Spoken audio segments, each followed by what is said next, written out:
So you've done the test and you found out that the results showed that your stomach acid levels were too high. Now there's loads of symptoms that are a result of high stomach acid, so I've just listed those below the video rather than just read off the whole ream for you, because the important thing as far as this video is just for you to understand what the triggers might be for, or the causes behind high stomach acid, and the things that you can do to help to redress the balance. So the things that can cause high stomach acid levels are smoking, caffeine, so that's your tea and coffee, fizzy drinks, a diet high in refined or processed foods, and that would include your takeaways and your pre-packed meals when you're shopping. It could be that you have an underlying food intolerance and that's causing excess stomach acid. So I would take a note of particular foods that may be a trigger, or if you can't put your finger on it, because sometimes with a food intolerance, it doesn't necessarily show up on the day that you've eaten the food. It can be from up to 3 days ago. So it might be that you want to keep a food diary and just see if you can see a culprit that crops up on a regular basis, so that you know to avoid that food.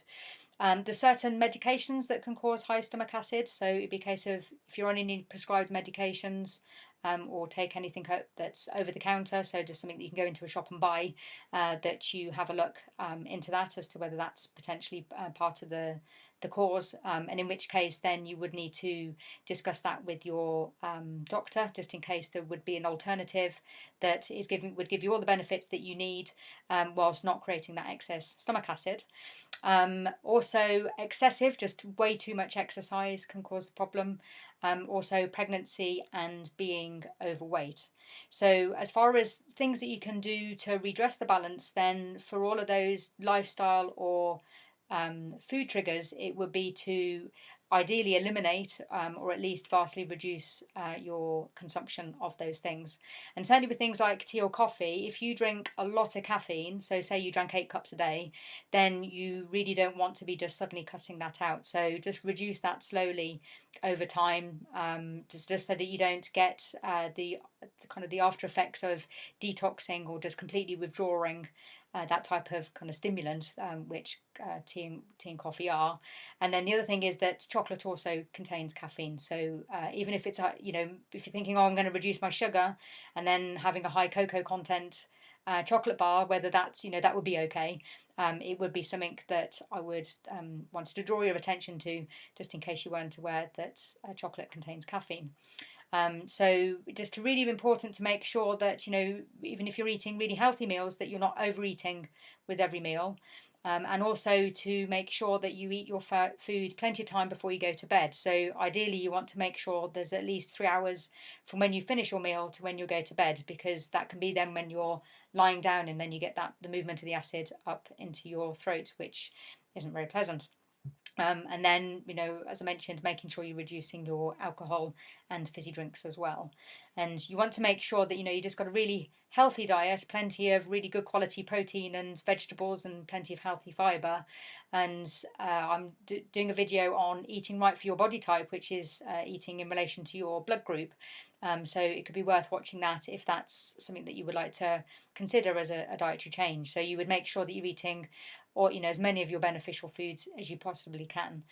Now, there are particular foods that are really helpful for helping to reduce stomach acid. So one of them is basil. So you literally would eat 3 or 4 leaves and chew those. If you're getting any gas, that can help to reduce that. Or you can have the leaves and infuse them as a tea and drink that. And there's other things that you can do that as far as infusing as a tea. So one of them would be fennel, cinnamon, and also cumin. So with the cumin, you would toast the seeds, a teaspoon, and just gently crush them, and then infuse that in the tea. And also ginger. So ginger, again, as a tea, so you could put a slice into hot water. If you're really brave, I wouldn't be able to find it too spicy, would be to actually just eat a slice of ginger. Shudder at the thought, it would be just far too spicy. Or to juice some ginger and have a teaspoon 3 or 4 times a day. Also, cardamom and cloves are also really good for reducing stomach acid.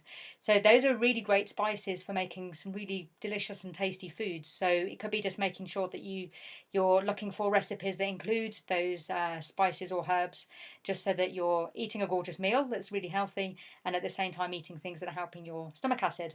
And then the last food item I want to mention is bananas. They are a really good natural antacid. So just make sure that you eat a banana a day. So that could make all the difference for you as well.